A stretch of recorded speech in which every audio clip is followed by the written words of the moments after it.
Egunon, muy buenos días. Good morning and welcome to the press conference of the film that competes in the official section Il Pleuvait des Oiseaux. And the birds rain down from right to left. We have David Rueda, André Luis Archambault, the director and screenwriter, Ginvel Sicot, producer Ginette Petit, and executive producer Nathalie Visonnet. The questions commence now. And let's take advantage of all the time we have.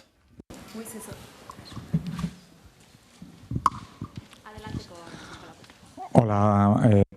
Hi, good morning. I'd like to, first of all, congratulate the director for including in the film a sex scene between elderly people, which is something that sometimes it seems makes people feel a bit more uncomfortable than violent scenes. Unfortunately, people are more uncomfortable with these, and congratulate you for including such a beautiful scene, a sex scene between people that are a little older. We in Spain, we receive very little cinema from Canada.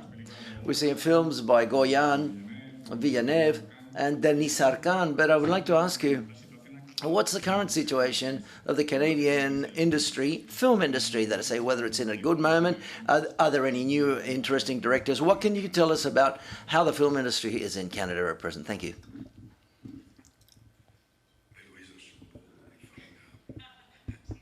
Yes, it's quite clear. Luis Archambault is magnificent. Well, the situation of film industry in Canada, I think it's quite similar to the one here. That is to say, it's tough to find financing, but we do manage to achieve it. That is to say, we quite fortunately do receive help or aid from the government above all. And there's an enormous amount of talent, and that's quite clear. There's an enormous amount of talent in Quebec. We are a small French-speaking province, and the French-speaking films in Quebec, the truth is they're very successful. There's a lot of young talent, and new voices that are emerging. Luis Archambault this is her fourth feature film, and perhaps, Luis, you could tell us about this because you're working in the co-production with Spain, is that right? Yes, that's right. I think that in Canada, we're truly privileged in the French-speaking area or region of Quebec. The spectators go and see the films that we make, and that's exceptional quite often. Well, they ask us, well, how do you manage to do this, to have that audience come to your films, and why are you so lucky?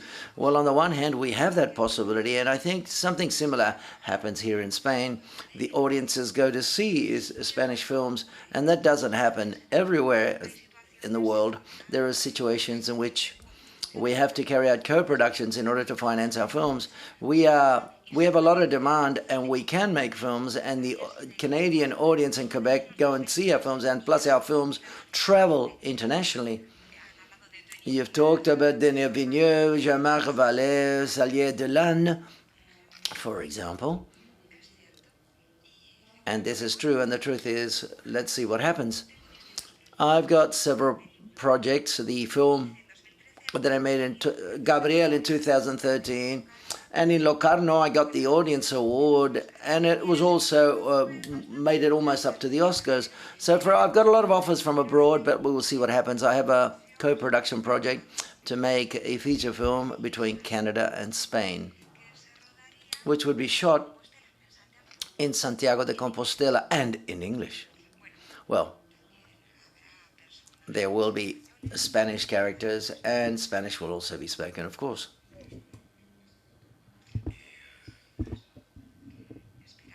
Let's hope that the Villeneuve and the Vallée can come back to shoot films in Quebec. First of all, congratulations. I'm over here. Congratulations, because it's a beautiful film. It's a great film. It has a lot of issues that it deals with, like, for example, life, rebirth, death. So many things. but of a friend who saw it, and it deals with many things, like, for example, I've got to put my glasses on because I don't know, I've written it down.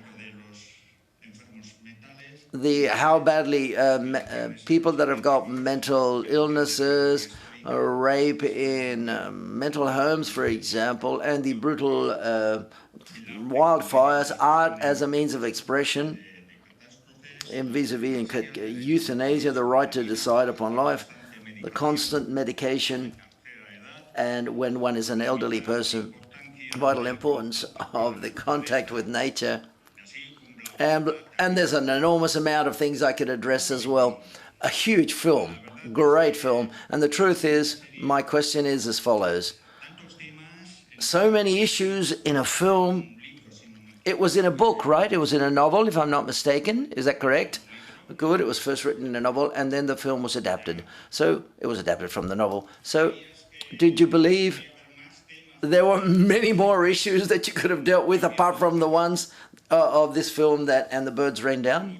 Because there's a lot already. So are there any more that you could have dealt with as well, or the book deals with? Well, I think that life is integrated by many, many different issues already. And I think that the main issue of the film, the main subject, is love and freedom. Then, of course, there are different micro issues, shall we say, that each character addresses in the story. In the story, we see crossed over stories. We see relationships of love relationships that cross each other. We've got Boychuk, this character, who's the dean. He's the oldest of the hermits. At the beginning, he's someone who paints and who lived those wildfires, and he lost all his family with those wildfires, and so therefore it's very difficult for him to love, and that's such a complex story that he lived through. We realize that he isolated himself as a hermit because he couldn't manage to love, and that was the way of living love. And then on the contrary, we've got Marie Desnes, Gertrude, who has been institutionalized in a mental home all throughout her life, and when she's 80, there we see her in the forest with those two men, and she discovers once again a new possibility of freedom and being able to live love. And then in different situations, we talk about this woman, Gertrude, and we talk about how she's medicated. And then as regards to Gilbert Sicot's character, he's a person he was told that he was suffering cancer, and he decided to go to the forest because he decided to go there to die, but 15 years later he's still alive. And so therefore I believe there are sub-issues or sub-topics, shall we say, that I address through the characters, and I wanted to show hope no matter what happens in life. And be it we talk about young people or elderly people, it's not an issue of age. We've got characters who are younger and elderly characters. The important thing is to address how we use the possibilities that we are given in life with what we are, and through the people we meet throughout life. And in this situation, we talk about love, but also of desire. And I go back to the question that you've asked. Yes, when we see a scene, a very intimate scene in the film, what I wanted to do is to show the beauty and desire independently of, doesn't matter what age. That's what I wanted to show. And I made a film with a person who had mental problems, and I wanted to show that as well. But for human beings, there are three main elements. First of all, we want to love and be loved. And also, it's very important, our dignity is also very important, and I think this is universal. And then so obviously we encounter different situations depending upon how we evolve as people from where we come and who we meet along the way, correct? Hi. I'd like to ask you whether we could have a bit more information about what happens to the young man in the end, the young character. What happens to him in the end?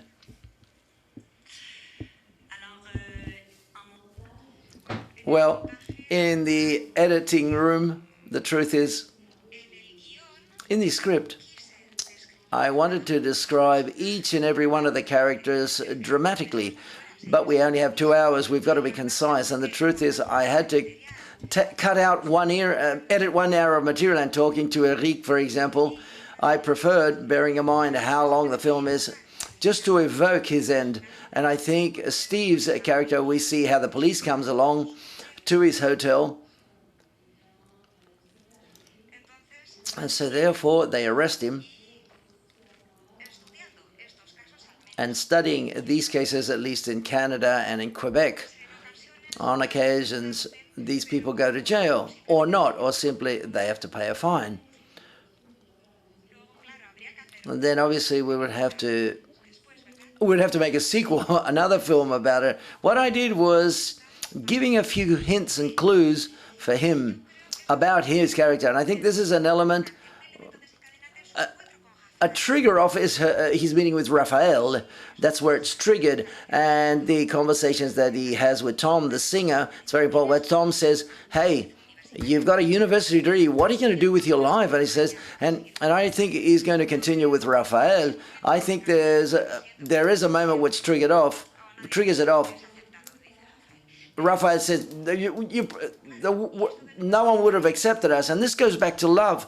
This goes to demonstrate that how all of these characters can, at a given moment, say, well, I've got to dare, and I've got to be courageous and take a step forward. And it also talks about freedom. Now, I'm intellectualizing all of my characters now at the present, but at a given moment, I thought, we're free because we are privileged people here and in Canada, but I'm talking about this type of freedom, and it's important, the choices that you make, to be able to make a choice, to choose, that's important vis-a-vis your freedom. So therefore, in this case, my characters say, well, okay, I'm going to dare to be courageous. I'm going to do much more than just make money with a plantation of weed. So therefore, what I also wanted to show through this young person, Steve, I wanted to demonstrate his will, his kindness. He's got a good heart, but he doesn't trust himself.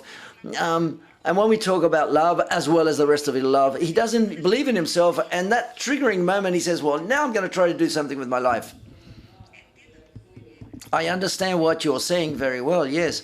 It seems interesting to me, like, for example, when we don't know what's going to happen with the weed plantation and what happens with that weed plantation. And the police come along and the weed's not there because the hermits have taken it away, of dug it out, or the police end up finishing off with it. But I think it's very interesting that Raphael comes along and she doesn't know it either.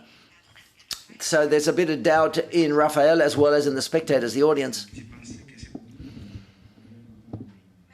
It seemed to me difficult, the Quebecois accent, but I did manage to understand it. It's a very fascinating film.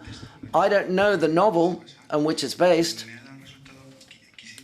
I would like to know whether it's used as an inspiration or not, or did you address the issues in the book and adapt it? Is it an adaptation per se, or is it used as an inspiration? And as has been mentioned, it's a very philosophical film, very dense. All of the issues addressed, not only and saying that sex is not important for this character, but love, because she's had sex before, but or the euthanasia, for example, in the trench when they've dug it out, and even the dog dies, and those. But we all understand that it's an act of freedom. The truth is, and in the background, I would like to know whether that's in the novel, is the nature that has marked the forest and has traumatized them, but nevertheless, despite all of that, that's their salvation. That's where they go back to the forest, and that's where they're reborn in freedom, where all the characters go back to that nature forest, which was so cruel with that wildfire, which has left them without relatives and family members. And at the end of the day, that's the people that are being locked up, have a second life in that mental house. She goes, is that part of the film, the adaptation, or is that part of the book? And congratulations to all of you, especially to the director. Thank you. Shall I start, do you think? Yes, I adapted the novel. The structure of the novel was different in comparison to the structure of the film. I've perhaps developed the dramatical side of each character. Sometimes I imagine them, but I always focused upon the issues. There were certain scenes in the novel, like the intimate scene between the two characters, whether that scene was in the book or not. Yes, it was.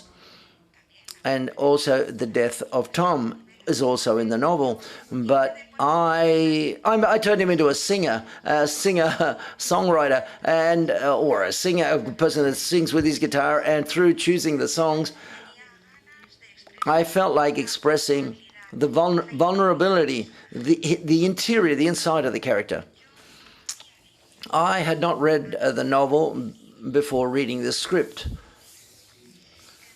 and it captured me straight away. That is to say, the setting, it was incredible. It was quite, and the truth is, I was very moved. I was very excited, very deeply.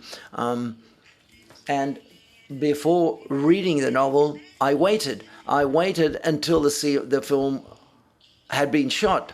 And the truth is, I saw that Louise had made decisions vis-a-vis. There were different seasons, but in the film it was only one season. So therefore, and also the spirit in general of the film, the characters and the different scenes, and the truth is, those scenes were also in the novel. But going back to what we were talking about before, these are very brave characters. And that, for me, is what most attracted me to this film. They're characters that are very, very brave. At a very elderly age, they decide to seek refuge in the forest to end their life there without any means, really. And now I think that more and more so, that's a trend, more frequent. That say, the older we get, or as we get older, we tend to do what we tend to do is to be much more comfortable. We tend to facilitate things in life. No, they decide all the contrary. They decide to isolate themselves in nature, in a nature which for them is an inspiration, a source of inspiration and of healing. I've seen 3 of your films and I've loved all of them very much. So I want to see more of your films. 15 years, only 3 feature films, isn't that a little bit... I mean, your films don't only win awards, they win the audience. I've seen it in Locarno, you've won the audience award, rightfully so. Is it so difficult to get your projects financed so that you have to take on TV jobs in order to earn money, or what's the story here? That's my first question. The second question is, I think you're a master of balancing things. I mean, your films deal with difficult subjects, but they are hopeful, they are optimistic, but they are not cheesy or kitschy. There are no false happy endings or things like that. You know how to win audiences, but you don't please them at any cost. You expect a lot from them. You show them things they probably don't want to see, like the death of Tom, for example, in detail. How on earth do you manage to balance these things? Because I think it's very difficult. Do you have a bullshit detector in your head, or how do you work on these things? Thank you very much. Non, on ne sait jamais. Qu'est-ce qu'ils font? No, one never knows, really. I simply, well, we all would do the same thing, and that's the beauty of this art. If we all did the same things, well, we'd be robots, wouldn't we? I tend to choose issues which are not difficult, but at least characters which are atypical, which are on the side. So I think we're all similar, but we're also different at the same time, aren't we?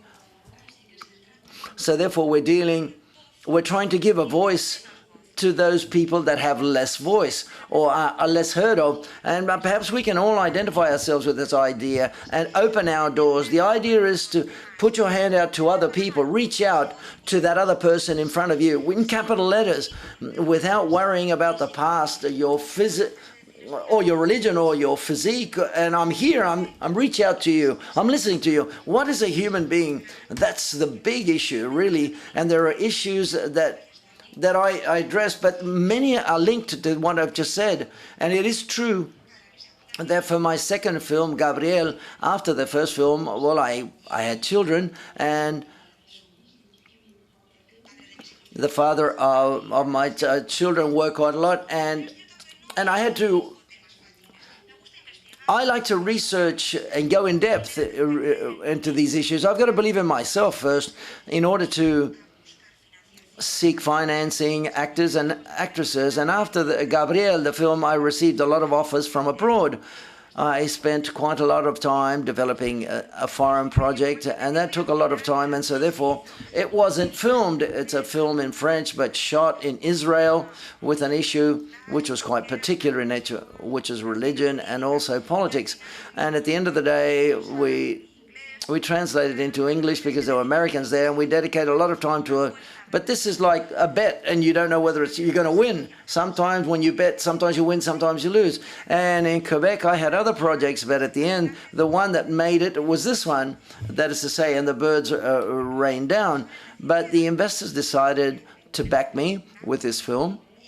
And I said, well, a film in a forest, well, I'm not too sure which is the sexiest subject in the world, but truth is the film has just been premiered in Quebec, and the audience are responding very well. Why? Because we live in a world which is more, it's more somber, it's more cynical, where we criticize everything. And the truth is, this film gives us a lot of hope and sheds light through characters that perhaps they're not perfect characters, but they've got an important baggage that they carry with them. And I think, yes, it's a film that gives hope. And that's my case. There are many testimonies of people that come along. People come along and say, thank you. After seeing the film, they want to thank us. And other people are surprised. They say, wow. And that makes me want to continue ahead. And when you leave the film theater, people come along and hug you. Well, the truth is, that's marvelous. Just like the film with Gabriel, I felt like telling this story of these people. And yes, and I hope to be able to continue to make more films in the future. But obviously we have to work. And as I'm offered to do TV series, well, the truth is I've done a couple of them. Well, I think 7 or 8 TV series after Gabriel, the film Gabriel. But it seems that's okay because I continue to work with characters. For the TV series, I don't write the scripts, but I like to work in contact with other script writers that contribute other ideas and other characters. It's as if I realize they give me ideas that perhaps I hadn't thought of. This week I'm going to finish the last episodes for Radio Canada of a TV series with a character who's bipolar, but it's a comedy. And so therefore, it's very interesting to talk about those other characters, and I hope to be able to continue to evolve and continue taking from these other experiences. And I'm going to finish another film, which is going to be a road trip comedy, which will take place at Christmas in Quebec. It'll be on the 25th of December. It'll be in the film theaters. Yet it's true, Louise has that talent, a unique talent. She's able to make philosophical and deep films, but that it hits the bottom of the heart of the big audiences, and that's not normal. I would also like to add another quality that she's got, and that is that she always listens when she's working on the script. She's the one who's always listening to the advice of other people. She adapts things, and perhaps what you perceive in the script is the great talent that she has. And as regards nature, yes, of course, and even nature, she listens to the earth, the aromas, the smells, and everything that the actors contribute. And plus, it's a pleasure. It's like playing. She gave us a lot of freedom. She gave us a lot of trust. She put a lot of trust in us. And also, she's very intelligent, as if she came from the bottom of your heart. So therefore, it's a pleasure to be able to work with her. And she brings out, perhaps, our fragileness and vulnerabilities, but also our strength. We shouldn't take life so seriously. When I work rigorously, but it's got to be fun, and we've got to have a good time, because otherwise, yes, we're only making films, but I think the most important thing is to have respect, but light respect, and that's what Louise does. Or even though it's a serious scene that she's shooting, there's always a certain levity in the atmosphere. It's as if we see she's not too heavy. She's very light, really. But she's got that lightness, that levity in the way she works. And that's the way she's worked with us. It's very pleasant to do so. Hi, me over here again. Could I ask you about the gallery and the pictures and the paintings? Was that, or is that an author, or was that made just for the film? Well, the photos and the paintings, yes, we made them specifically for the film. The paintings are by Marx again, a well-known artist in Canada, an artist who I like very much. And while I was writing, I was thinking about his work because he created a series which is called Forêt in French. And so therefore I got in contact. Well, Jeanette got in touch with her. And when he read the novel, he said, well, gee, this author has inspired herself on my work. And the truth is, when he saw the works, Mark's work, there was a cosmic encounter there almost. And the truth is, but for the photographs, these are photographs that we made with Russell Blanc, and we had very little time to shoot, and that's always the big challenge. And the truth is, we had to prepare it. And Mathieu, our DOP, who had worked with me beforehand, he's my poet of images. He's a person that we work together, and he's a guy who's always there, and he talks about recipes. Even during the shooting of the film, he's like a poet. And so therefore he took these photos, Hasselblanc, which were magnificent. And the truth is, he radiates kindness and allows the actors to let themselves go. Yes, I would like to add something. A woman wrote to me, and she said to me that her mother is the person represented in the first photo that Tom and her wife died before the film, and the daughter, her mother died, and the daughter wrote to me and said she's very proud, and I'm sure her mother would have felt very proud. So therefore, I think it's a great tribute, don't you think? Tom also talked about it. It's about the co-production that you talked about before, that you're going to shoot in Santiago de Compostela. Can you give us any further details, whether you've got a cast already? What's the background there? The plot, any details? Can you mention anything? Well, no, I'm sorry, I can't talk about the film. I hope that we can talk about it after it's filmed, but it's inspired upon a story, a true story, of a Canadian woman who's 40 years old, a woman who's imperfect, unpleasant, 3 children, she's got an important job, and from one day to the next, she loses it all, and she says, fuck off. And that's it, fuck it all. And she goes to Santiago de Compostela, she goes through Spain, and everyone, and it's all problems, that all of a sudden she realizes perhaps she's the problem, that the problem is inside her. So therefore the film talks about her meetings and Santiago de Compostela, and the film will be shot in English with a co-production between Canada and Spain. That's all I can say. Undoubtedly, it's been a very interesting press conference. We wish the film all the best and hope people like it, as the people have shown us at the press conference. Congratulations, and thank you very much. Merci. Gracias. Gracias.